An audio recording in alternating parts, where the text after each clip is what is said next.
that happen. But this goes way beyond any of that.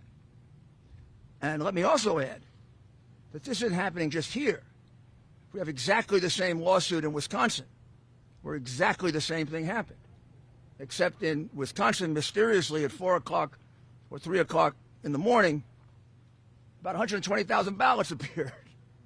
Oh, here come these ballots. Well, we have no idea if they really are ballots. We have no idea if they're signed, if they're postmarked properly, if it isn't just the same person who submitted 100,000 ballots, and they all got counted. This is the way they intend to win.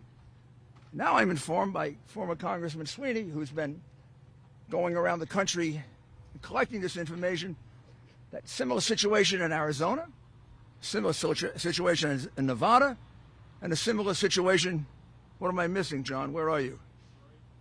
In Michigan, in Detroit, Michigan. Again, let me be specific what it is.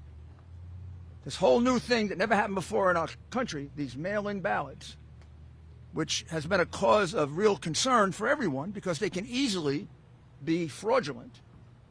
Well, one of the things that the law attaches to that is the right for both parties to observe the ballot, the way we do with absentee ballots. You make certain it's properly signed. On the outside, there's a signature. You make sure that it's properly postmarked.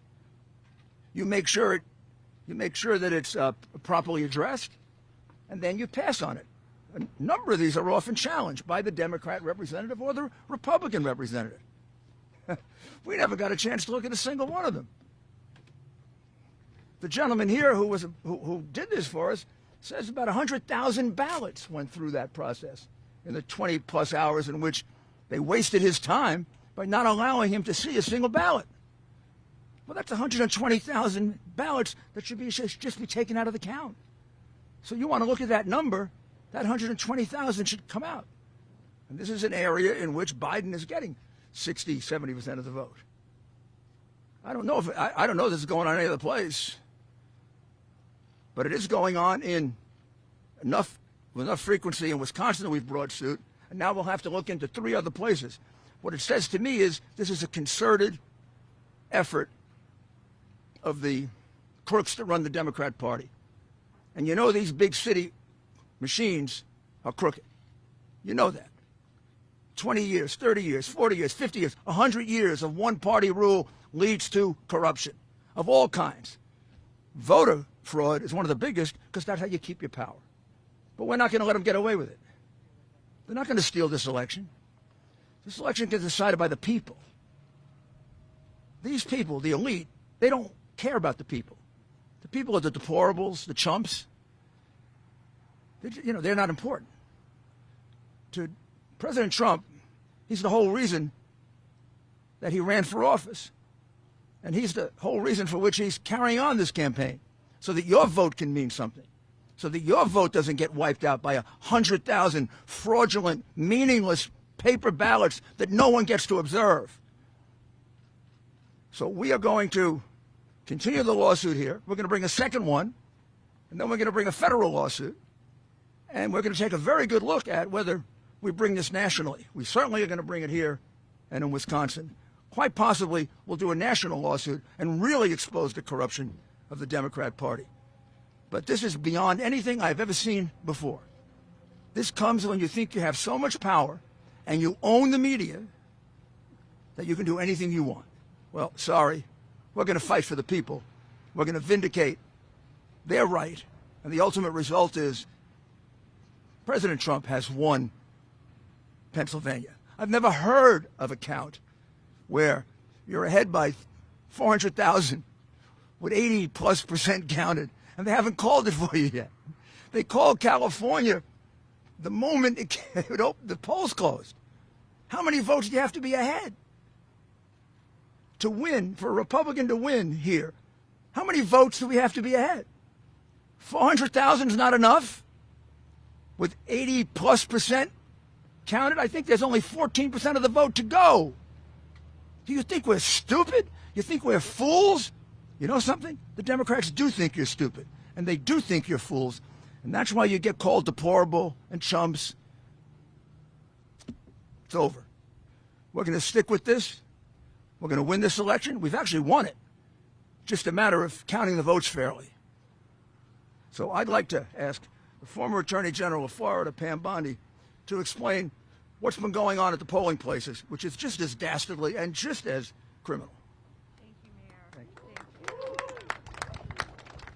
Good evening, everyone. And as Eric Trump said, we are thrilled to have won Pennsylvania with 87% of the vote in, and we're up almost 400,000 votes. So we're thrilled. And you ask, well, why do we care about the rest of the votes? Because it is about the integrity of this election. And every vote, as Mayor Giuliani said, in every state must be counted fairly.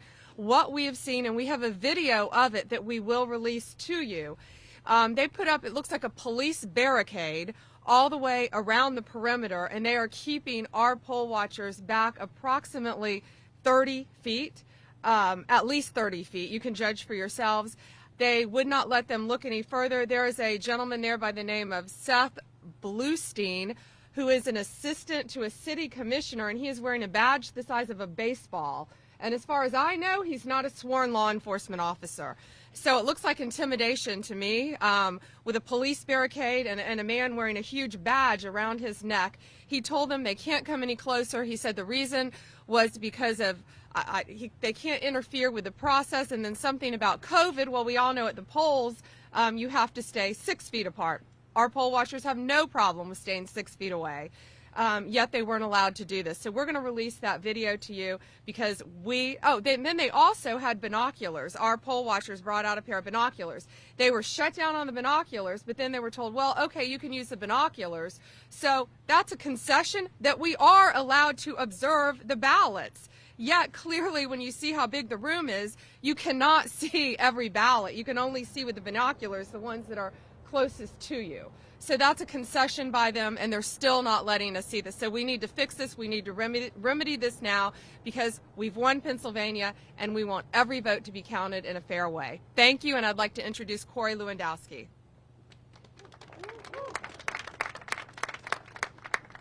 You know, General Bondi and I will be here for the remainder until you all realize that President Trump has won this state.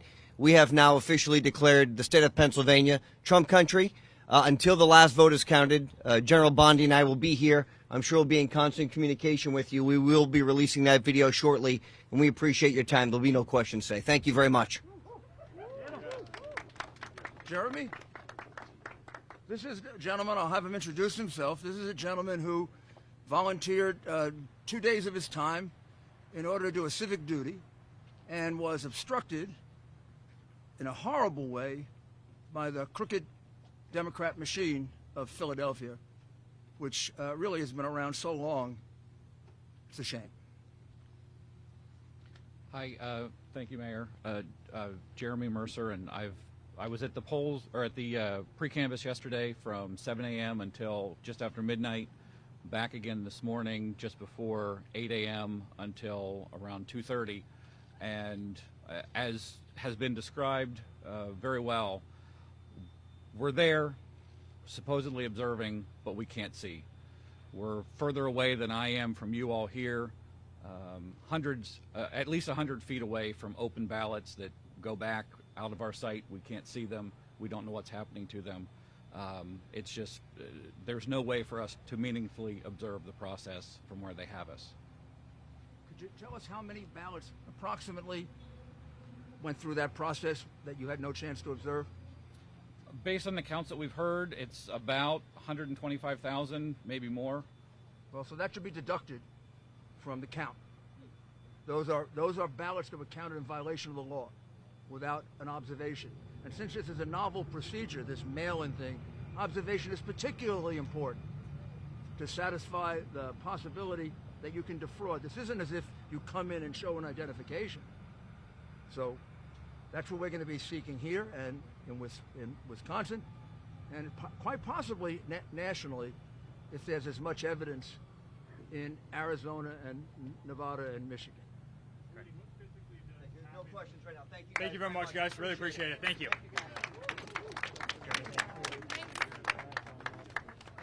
I forgot this. Sorry.